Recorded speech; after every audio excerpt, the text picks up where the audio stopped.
কৃষক না বাঁচাইলে আপনারা বাংলাদেশ কোন দিকে যাইব আপনারা জানেন। ইনশাল্লাহ এবার ফলন মোটামুটি ভালোই, সুন্দর মতো যদি তুলতে পারি আমরা কৃষকের অনেক আনন্দ। ভালো হইলে সোনার বৈশাখী আমরা কইয়া থাকি, যদি শিলাবৃষ্টি নিয়ে যায় তখন কই খাল বৈশাখী। যেগুলো খরচ গেছে এই খরচও ভাবতো না। খরা আর বছর জলক দানে বালা ফসল দিছে, এইবার জলকের অবস্থা বালা না, কারণ ও একমাত্র খরার লাগে।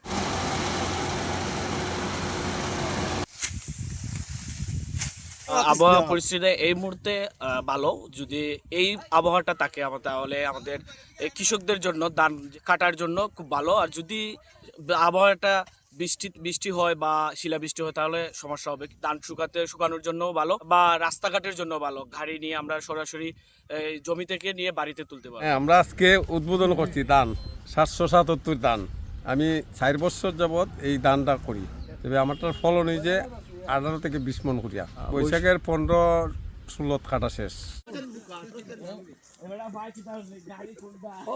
আমরা এখানে কৃষিকাজ করলাম, কৃষি কর্মকর্তা বলে এখানে খাসে, এই যে ফুকায় ধরছে, আমরা তো কৃষক, এই ফুকগুলা তো চিনতে পারতেছি না। এখন যদি কৃষি অফিস থাকি তারা আইতা দেখতা আইয়া, কৃষি অফিসার তো এখানে যে কোনো একজন পরে আমরা কৃষকরা বুঝতাম যে এই ফুকটা কি। কৃষি দয়া করে আমরা অনুরোধ থাকবো, তাহলে কৃষি অফিসার আপনারা একটু অনুরোধ করুক আমরা ক্ষেতটা কীভাবে রক্ষা করা যায়।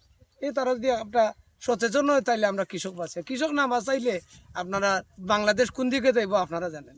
সমস্যা হইলো সব জায়গায় একলাখান না, কিছু মরাই ধরে বাড়াইও আপনার এমনি বাড়াই বালা পরে যে অর্ধেক শাসি যা সাদা হয়ে যায়, সাদা হয়ে আপনার মরি যায় একদম চুষা ধরিলে। সব জায়গায় ইলাখান নাই, তবে এই বছরের আলাদা যেও দেখা যায়, যেমন ওই যে খরায় ধরছে দানো, তো ফুকায় আক্রমণও আছে।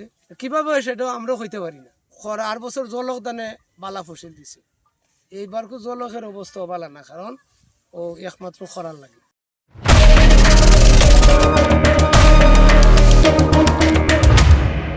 আর নাইলে স্পানি 6 যেটা, এটা খুব ভালো ফসল। পানির সমস্যা যেখানে এখানে মরছে ধান। যদি ভালো হবে হইলে 18 মন 20 মন, এটা কোনো সমস্যা নয়। বৈশাখ মাসের 4টা নাম ধরা হয়, যেমন ভালো হইলে সোনার বৈশাখী আমরা কইয়া থাকি। আর প্রথম বৈশাখী এখন নববর্ষর, যদি শিলাবৃষ্টি নিয়ে যায় তখন কই খাল বৈশাখী। এবারের ফসল হইল গিয়া ধরো ধান যে 96 গুলো আছে, এগুলা বৃষ্টির অভাবে কিছু ফসল কম হয়েছে। ধানটা অর্ধেক মহিলা গেছে, অর্ধেক তোমার সার ধরছে। আর যেগুলা স্কোয়ানি 6 এগুলা খুব ফলাফল আল্লাহর রহমতে ভালো হয়েছে। যে এটা আমরা রয়েছি তোমার ধরো 96 আর 95।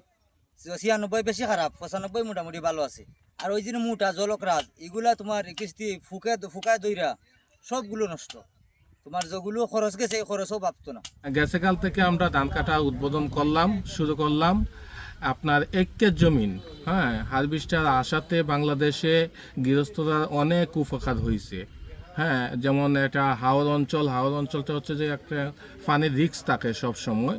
আগে যে ব্যাপারী মানুষ দিয়ে কাটতো, তখন আপনার অতিরিক্ত জমিন হাওরের পানির নিচে ডুবে যেত গা। কিন্তু হারভেস্টারটা আসার পর থেকে ওইটা আর হয় না। আপনার ধরেন একটা এলাকার মধ্যে 10টা-12টা মেশিন নামলে পরে একটা মেশিনে দৈনিক 30 কাঠ জমিন কাটতে পারে। খরা কিন্তু যখন নিছে 96 বিনা 96 না নি।